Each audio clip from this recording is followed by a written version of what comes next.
All right, welcome back to another video. My name is Ian Major. I'm an entrepreneur, Bitcoin pleb, and all-around raging capitalist. And in today's video, I am thrilled to be kicking off a new series with what is the Bitcoin Lightning Network. Obviously, we've had a ton of noise surrounding the entire Bitcoin and broader cryptocurrency space over the last couple weeks. If you haven't already, check out my last video I did on kind of Bitcoin and sort of the environment, right? Where I debunk a lot of the FUD that was underpinning what, Elon came out and kind of wishy-washy went back and forth in saying. But in any case, on this channel, as those of you returning know, we focus on the signal and not the noise. And there's a ton of noise out there. But one of the most potent signals is the growth of the Lightning Network, which is why I'm so excited to be kicking this series off today. And in future videos, I'll do a lot more on the Lightning Network. So for those of you returning, welcome back, as always. And for those who are new to the channel, welcome to you as well. It is great to have you here. I hope you find this video interesting and useful. If you do, consider subscribing so that more of you out there can see the great work we're putting out every single week on all things Bitcoin. Helping people in their quest to become financially sovereign is really what it's all about. So today I'm going to be going into what is the Bitcoin Lightning Network, how does it work, and sort of where are we currently in terms of usage, adoption, etc. And with all of that out of the way, let's go ahead and jump right in.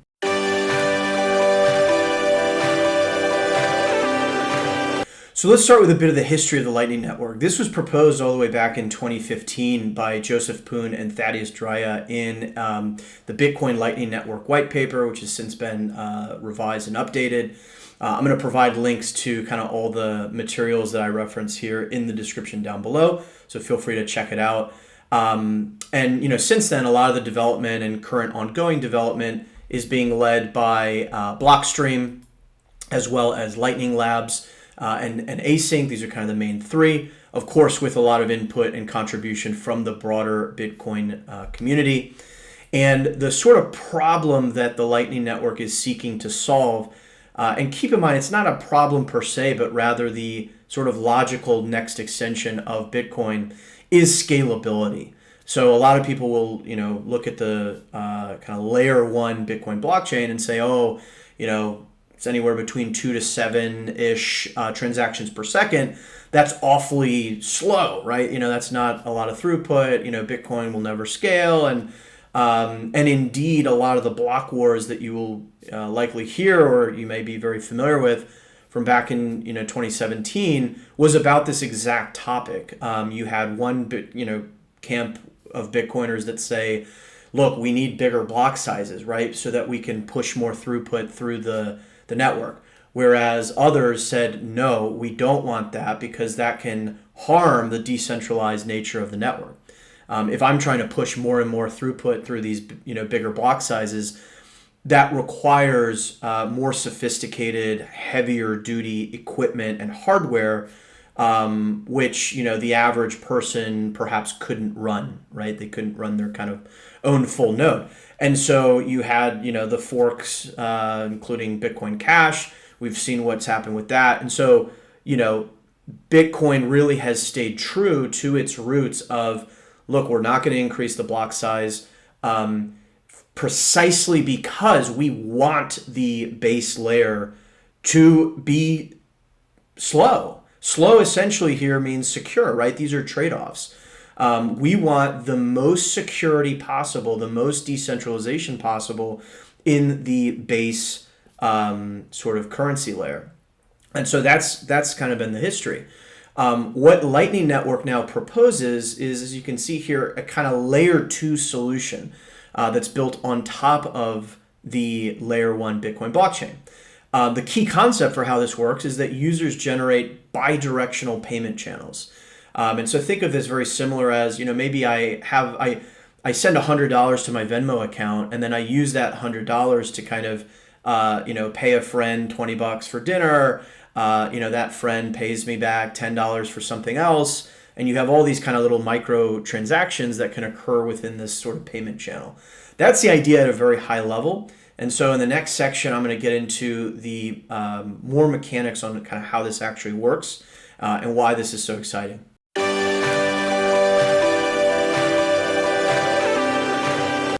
So let's break out our proverbial Alice and Bob example. Basically what happens first is that Alice and Bob enter into this kind of funding transaction that you can see at the top. And so they're using a multi-signature wallet to essentially initiate this payment channel. And so, in this particular case, they're each sending 0.02 Bitcoin to this multi-signature wallet. A multi-signature wallet is just a wallet that requires multiple inputs to sort of unlock the spending potential of that wallet. And this is the initialization of a new payment channel. That transaction is settled on chain, so it is settled to the Bitcoin blockchain, and you would basically see Alice and Bob kind of each sending 0.02 Bitcoin to this multi-sig wallet. However, now that that amount is in this multi-sig wallet, they can, in the middle here, conduct any number of off-chain transactions between themselves. And so this is massively, scalable, right? None of those off-chain transactions have to settle on the main blockchain.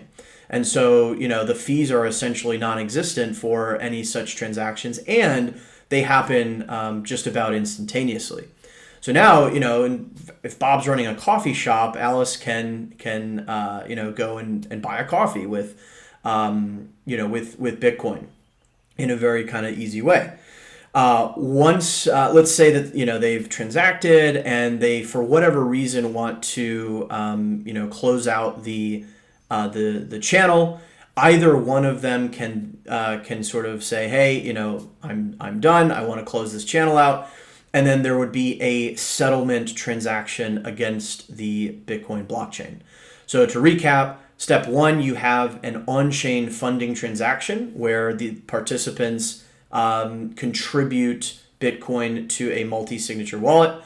You then have any number of these off-chain transactions that can happen once that has occurred. And then lastly, to settle and close out the payment channel, you have a closing transaction that's executed and settled on chain against the Bitcoin blockchain. So that's all fine and good, but you're probably thinking to yourself, well, scalable, that doesn't seem that scalable if I have to open a new payment channel with every participant. So if Bob owns a coffee shop and Sarah owns an ice cream parlor, do I have to open a payment channel with Sarah as well? Fortunately, the answer is no. The way this works is through network routing. And so in this kind of illustrative picture, imagine that I'm A, all the way on the left-hand side here, and Sarah is Q, and maybe C is Bob, right? None of these letters correspond to the names anymore. But the point is, if I don't have a direct payment channel open with Sarah all the way over there in Q, that's okay, because I have a payment channel open with Bob, who has a payment channel open with Frank, who has a payment channel open with et cetera, et cetera, et cetera. And so the network's going to find the optimal route to enable and facilitate that transaction. I'm not going to go into the kind of gory depths of how that actually occurs through hash time block contracts, but it is very interesting in terms of how that works. But suffice it to say that this now really enables a lot of scalability. In fact, there's no fundamental limit other than by virtue of the kind of hardware itself. So again, this layer 2 solution has its own nodes, right? It's its own network. And so the throughput here could exceed 1 million transactions per second with enough kind of adoption and payment channels. And so this blows Visa, this blows any kind of altcoin, it just renders all of that completely sort of useless and moot. And so that's pretty wild, right? There are some drawbacks. It's definitely still not in its infancy, but I would say still very early stages of its adoption. There have been things where, if I have a payment channel open with another participant and that participant closes the channel, that can be inconvenient. For me as a user. You also have the fact that nodes have to be online for transactions to occur. And so there's some of these pieces that have, I think, been, growing pains. But as we'll cover next, it is just unbelievably exciting to see just how much the network has grown over these last couple of years. And I think we're really at a tipping point of seeing this absolutely explode. So again, to recap that section, we looked at just the mechanics for how the initializing funding transaction happens.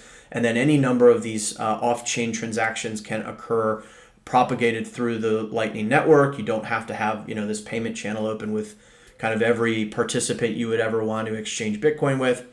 And this really does open the floodgates for being able to conduct high volume, negligible to no fees transactions in Bitcoin, which, right? I mean, like, this exists. This is happening. So all the people who, are shilling their favorite altcoin that's going to boost transactions per second to the moon and, right? Like, why would you want that when you have this second layer that is fundamentally built on the most secure, monetary network that's ever existed? So that's kind of the value proposition here, which is why I'm so excited.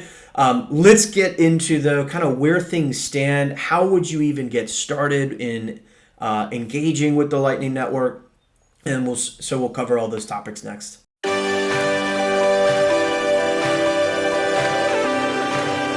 So how can you get started using the Lightning Network? There are a myriad of different Lightning wallets. I think the probably most holistic summary I've seen is available here at lightningnetworkstores.com. Again, I'll link all of this, but this provides a really helpful overview. It has the link to each of their websites. Is it open source? Does it require your own node to operate?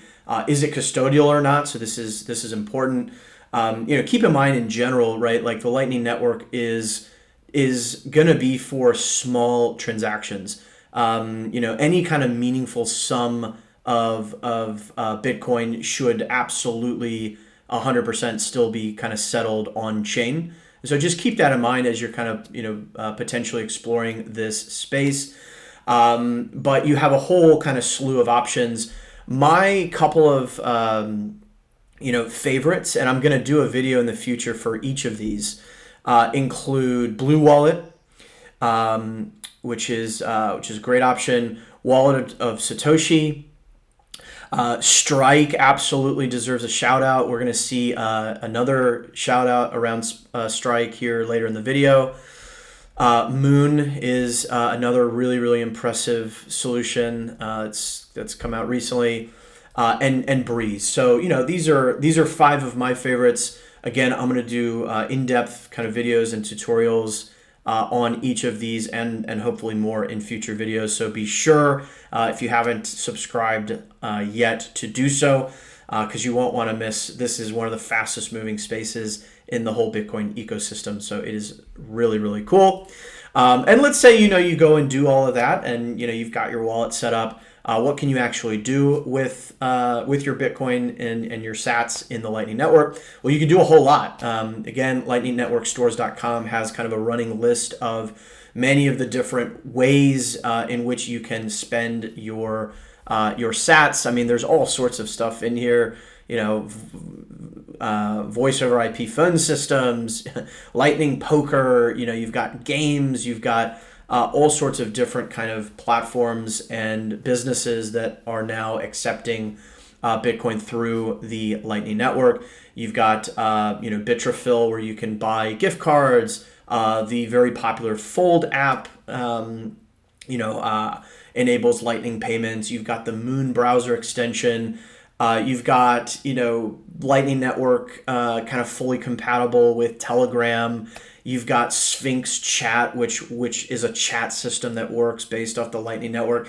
I mean, this is just, again, the tip of the iceberg, and one of the most exciting spaces in all of Bitcoin. There's kind of more and more interoperability being built out.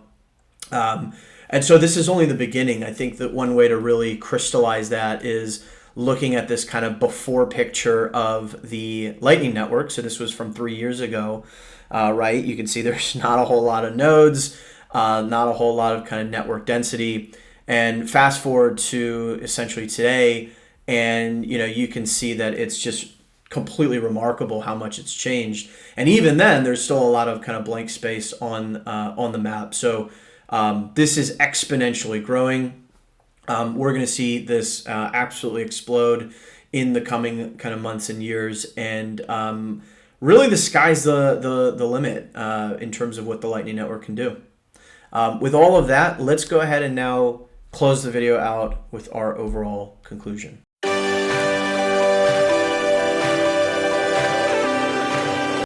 All right, there you have it. I mean, this is a really, really big deal. The reason I'm kind of emphasizing this so much is, yes, the Lightning Network is still in its infancy, but I think the level of awareness is just like nowhere remotely close to what it should be. You have all these people kind of chasing all these, shiny objects that make claims about, transaction throughput and, all this and that. But I mean, the Lightning Network is here. It's growing, faster than anything in the Bitcoin space. And so this just deserves far, far, far more attention and awareness than it is currently getting. And it's not just a fantastic extension of the Bitcoin ecosystem. It really is doing good already in the world. And for that, I'm going to simply play for you this interview with Ross Stevens, the founder of NIDE. Remittances to people in El Salvador. I don't know if you know this, but 24% of the GDP in El Salvador is remittances. Mexico's 4%, to put in perspective, 24% of the GDP is remittances. Coming back home, yeah. The country depends on it, right? So a housekeeper in New York sends $100 to her sister in El Salvador. Before Strike and before Lightning, the way that transaction worked, it would go through Western Union. The sister would go to Western Union in El Salvador. The $100 would turn into 60. The sister would have to be fearful of gangs hanging outside the Western Union. And what a lot of people don't realize is there aren't that many Western Unions in El Salvador. So the sister might have to drive 3 to 5 hours on a bus each way to get to the Western Union, to risk her life, to get the 60, not 100. Okay? Now fast forward to today. What has Strike done with Lightning Labs? That sister takes her $100 in a Strike app, buys Bitcoin. That Bitcoin zips to El Salvador across the Lightning Network. Her sister gets it in El Salvador, does that FX trade instantly and for free in seconds. So $100 doesn't turn into 60. $100 turns into $99.8. There's no trip to Western Union to battle the gangs. There's no 10 hours on a bus and taking that day out of your life every single week just to survive. And a couple, 6-8 weeks ago, there were 10, 15 signups a day. There's 15 to 20,000 signups a day. So they're playing baseball. Wow. They're playing baseball. Yeah. It is changing lives every single day. And the notes from the El Salvadorians of I cannot believe I'm getting $99.8. I can't believe I'm not having to battle gangs. I can't believe I'm having to take 10 hours on a bus. It's beyond life-changing. That is chapter 2 of Bitcoin. So chapter 1 is what we've been talking about, Bitcoin, the asset. Chapter 2, which we're in the very, very, not even early innings in, we're designing the bases, is Bitcoin, the network. But that's a real concrete example today. So what do you say to that? It doesn't get much better than that. Again, to recap this whole video, we went into a high-level overview of what is the Bitcoin Lightning Network, how does it work, again, at a high level, and sort of where are we in terms of available wallets that you can use to interact with the network, as well as giving a glimpse at the power of what this can do in terms of benefiting all of humanity. Super, super exciting stuff. Again, in future videos, I'm going to cover some of the different wallets that I mentioned today, some of the different pieces of underlying technology behind the Lightning Network. Again, this has been a long kind of work in progress for many years. There have been stumbling blocks for sure. There have been issues early on, but I think we really are now at a tipping point, and particularly given all the kind of noise out there, and fear, uncertainty, doubt being directed at Bitcoin, I think this is another really, really important message to get out there. So I hope you're as excited about it as I am. If you liked this video, I hope you found it useful and valuable. You already know what to do. Give this video a like, comment down below with your thoughts, reactions, questions, topics you'd like to see in future videos. All of that really, really does help the algorithm and enables YouTube to push this out to more folks and hopefully help them on their quest to becoming financially sovereign, which is what it's all about. But again, until next time, I'm going to go ahead and leave this video here for now. As always, every sat counts. Until next time, I'll see you then.